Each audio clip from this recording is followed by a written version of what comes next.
Você que acompanha Notícias Agrícolas sabe que a gente vinha mostrando uma certa pressão dos frigoríficos em relação ao preço da arroba, uma tentativa dos frigoríficos de baixar um pouquinho aí a cotação. No início dessa semana a gente já vinha trazendo uma mudança desse cenário.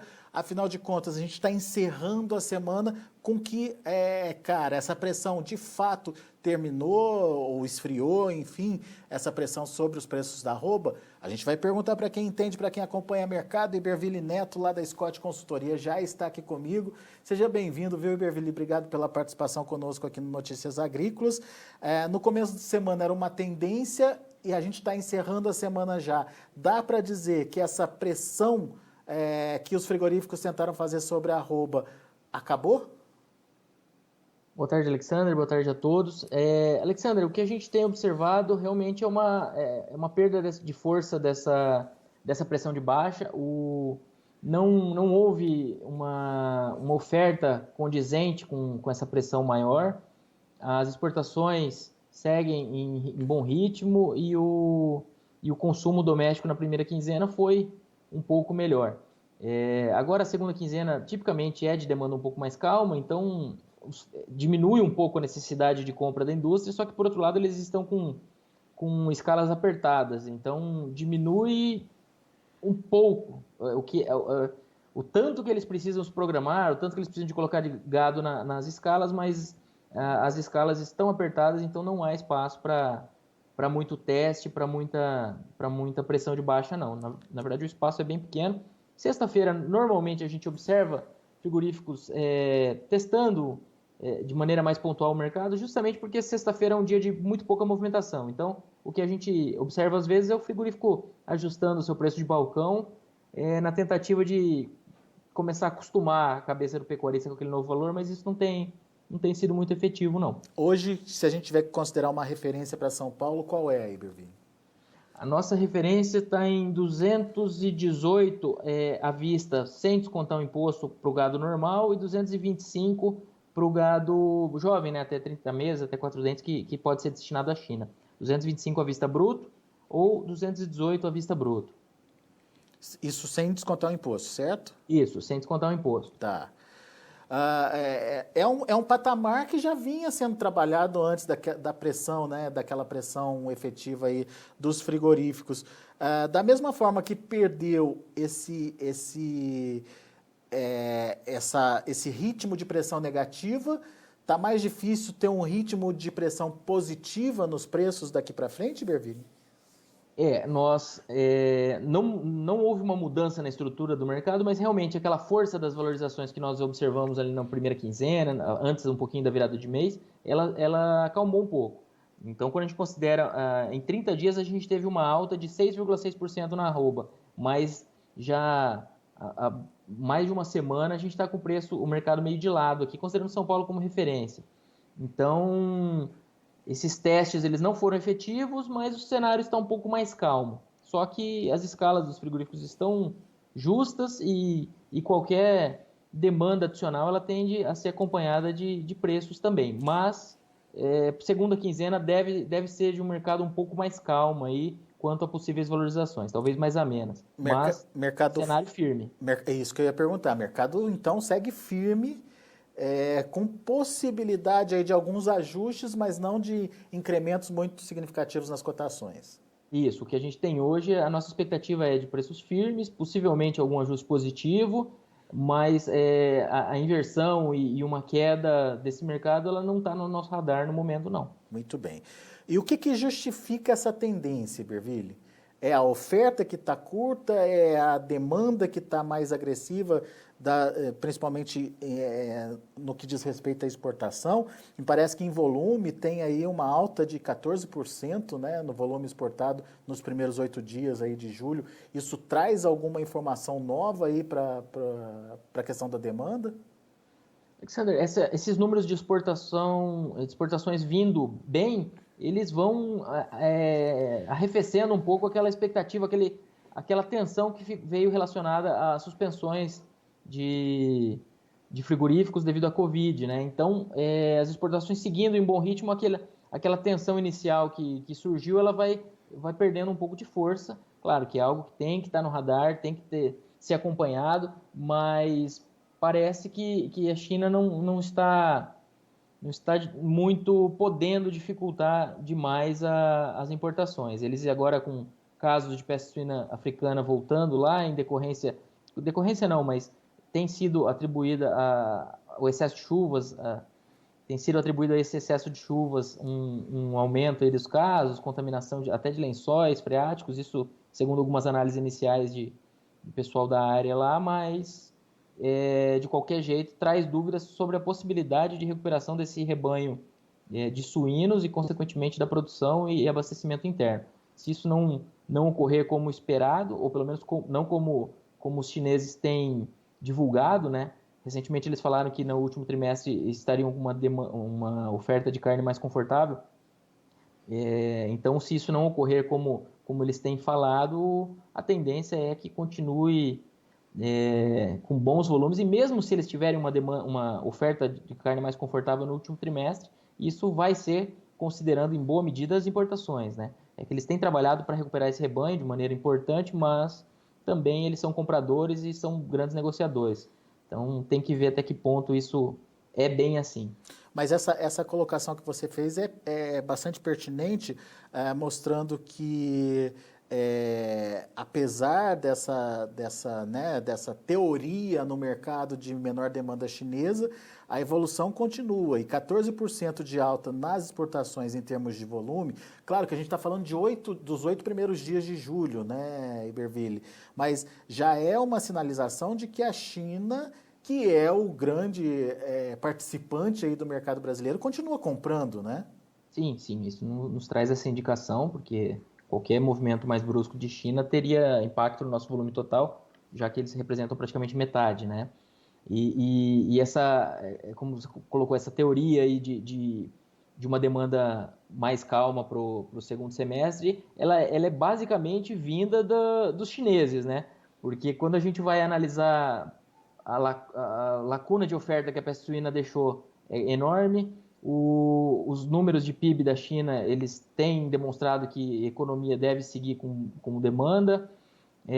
Nós temos a peste suína africana trazendo dúvidas e nós temos também os preços do suíno na China, eles têm engatado ali uma trajetória bem positiva nas últimas semanas. Tudo Então, contra o discurso, né? tudo contra o discurso, tudo a favor das exportações, inclusive das nossas exportações, principalmente, né? Muito bem. Agora, existia a preocupação de que essa questão da suspensão dos frigoríficos pudesse ser um fator para empacar aquela briga, né, que vinha acontecendo aí de tentar renegociar o preço da carne brasileira que vai para a China. E daí você estava me contando que também olhando os números não dá para dizer que isso aconteceu, né? Isso, considerando os preços médios de julho agora, dos primeiros 8 dias, nós tivemos um aumento de pouco mais de 2% em dólares, na comparação com o mesmo período do ano passado. E aí, quando a gente considera que o câmbio está 40% mais o dólar estava 40% mais valorizado que há um ano, isso só reforça que quem está mandando carne para lá tem espaço para trabalhar, tem conseguido resultados interessantes na comparação, pelo menos na comparação anual. Talvez não sejam os melhores já obtidos, né? Porque nós tivemos um descompasso ali no início, o boi não tinha subido tanto, e depois subiu e amenizou essa margem. Mas quando a gente considera a variação anual, o preço da carne exportada em reais subiu mais do que o preço do boi. Como é que é essa relação? A gente está. O preço do boi, se não me. A gente acabou de checar esse número, mas acho que foi 37% ou 39% em 12 meses, a nossa referência. E aí, quando a gente considera o preço médio em reais aumentando 2%, mais os 40% do.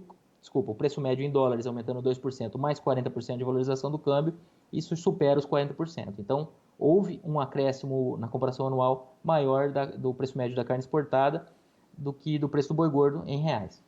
O que justifica esse ágio, inclusive, que está se pagando pelo boi China, então. Sim, sim.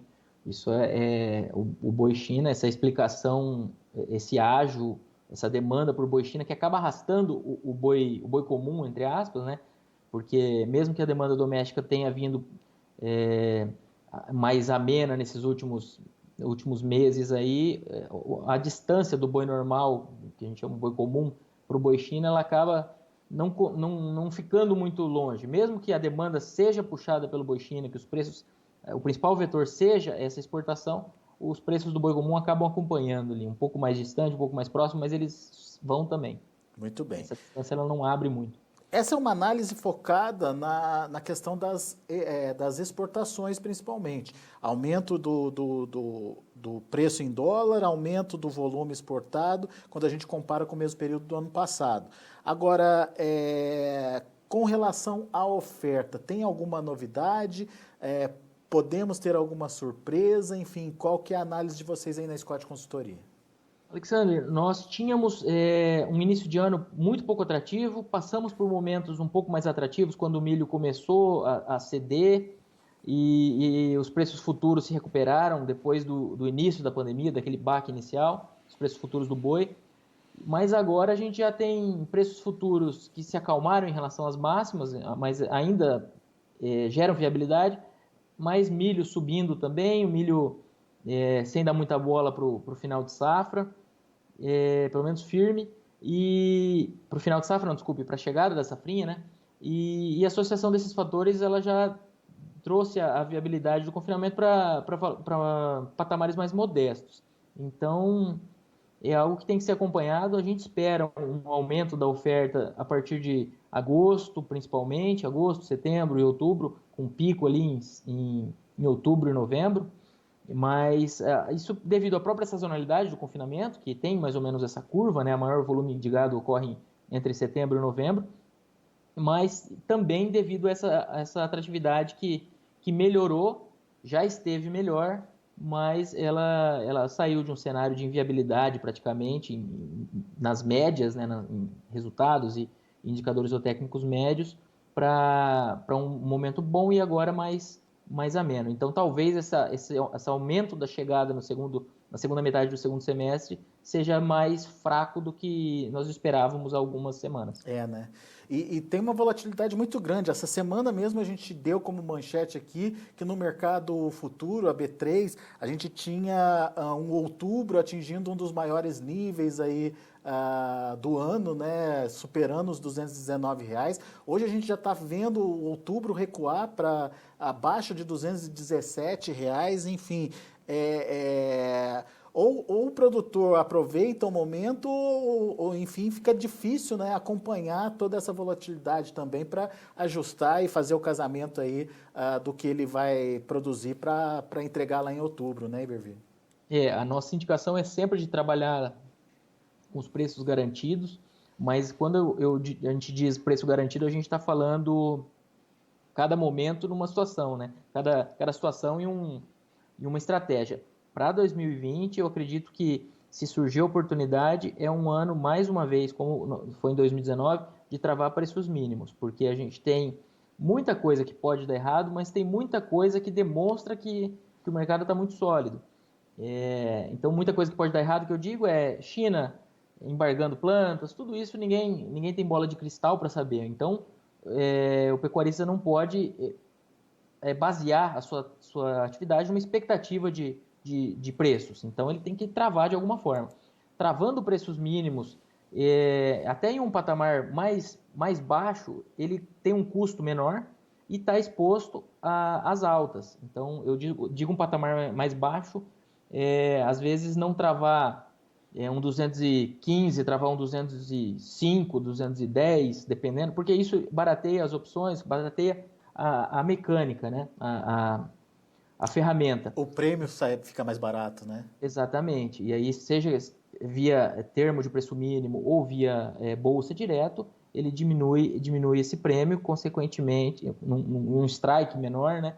E, consequentemente, ele está garantido ali mais próximo do seu custo. Só que ele fica exposto às altas. Esse é um ano que eu não recomendaria travar preço fixo, porque do mesmo jeito que tem muita coisa para dar errado, tem muita coisa mostrando que se essas coisas não derem errado, o mercado tem espaço para subir bem. Por exemplo, uma recuperação de uma economia, que todo mundo estava falando de 8%, 7% aí de queda no PIB. Agora o governo já tem números menores, enfim. Será que a gente vai ter uma recuperação mais rápida do que se previa inicialmente, né? A própria demanda chinesa, né? Como você bem colocou durante a nossa conversa, a teoria é de que no último trimestre eles teriam disponibilidade de mais carne no mercado interno, só que se isso não acontecer de fato, para quem eles vão recorrer? De novo para a gente, né? Então, são situações que podem fazer o preço seguir firme e, quem sabe, até explodir, que nem no final do ano passado. Mas ninguém tem bola de cristal, né, Iberville? Sim, exatamente, Alexandre. Como ninguém tem essa bola de cristal, o pecuarista está ali, é a atividade dele, é o que precisa gerar lucro para que ele se mantenha na atividade, viva, sobreviva e etc. Trabalho travado, mas é um ano para estar exposto a essas valorizações. Quanto a possíveis surpresas, nós temos outras variáveis aí que podem ser comentadas. Nós temos casos de Covid na Índia aumentando muito. Uhum. Eles fizeram um lockdown no início da pandemia e eles não têm economia, não têm poder aquisitivo para manter esse lockdown. É um país extremamente denso, é um país com a população da China e N vezes menor, eu não tenho esse dado aqui, mas é muito menor. E é um país que é um grande exportador. Ele não compete com a gente, no caso da China, se não me engano, não é uma competição direta, mas ele vende muito para países asiáticos, Vietnã entre eles, e esses outros países que também estão com problemas de espécie suína africana, também vão ter um aumento das importações e menos carne sendo mandada para o mercado internacional se a cadeia produtiva da Índia for afetada, é menos carne disponível, e aí direto ou indiretamente isso nos beneficia. Direto ou indiretamente, que eu digo sendo para os mesmos clientes ou de maneira indireta, com realocação de outros fornecedores. Ou seja, a demanda pela carne brasileira deve seguir forte aí em função de uma restrição de oferta no mercado internacional, inclusive, né? É uma possibilidade, essa questão da Índia, aí, que ainda é uma coisa que está acelerando, né? Ainda não sabemos até onde vai esse surto no país, mas considerando outros países e a evolução em outros países, eu não me surpreenderia se fosse o país com o maior número de casos em algum tempo. Muita interrogação, muita pergunta para se responder, mas como o Iberville falou, a proteção nunca é demais. Podemos ter cenários positivos lá na frente, mas não custa nada para você se preparar, para você se proteger, fazer aí a sua proteção adequada, de participação mesmo do mercado. Se protege no mínimo possível e se o preço vier a subir, você acaba participando também dessa alta. Certo, Iberville? É essa a dica, né? Seria a indicação. Trave um preço ali que garanta o seu custo, garanta que um problema drástico no mercado não vai te gerar grandes danos e fique exposto a possíveis valorizações, porque o 220, 225 foi novidade o ano passado. Esse ano ele já não é mais uma novidade. Então, o mercado vai digerindo os patamares de preços, assim como aconteceu em 2010, 2013, 2014 e assim por diante. Legal.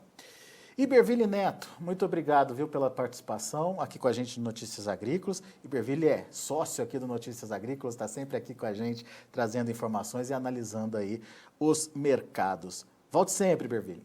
Prazer, Alexandre. Um abraço a todos. Grande abraço, até a próxima. Tá aí, Iberville Neto, Scott Consultoria, analisando o mercado do boi aqui com a gente no Notícias Agrícolas. Daqui a pouquinho tem mais informações, outros destaques, para que você continue sendo o produtor mais bem informado do Brasil.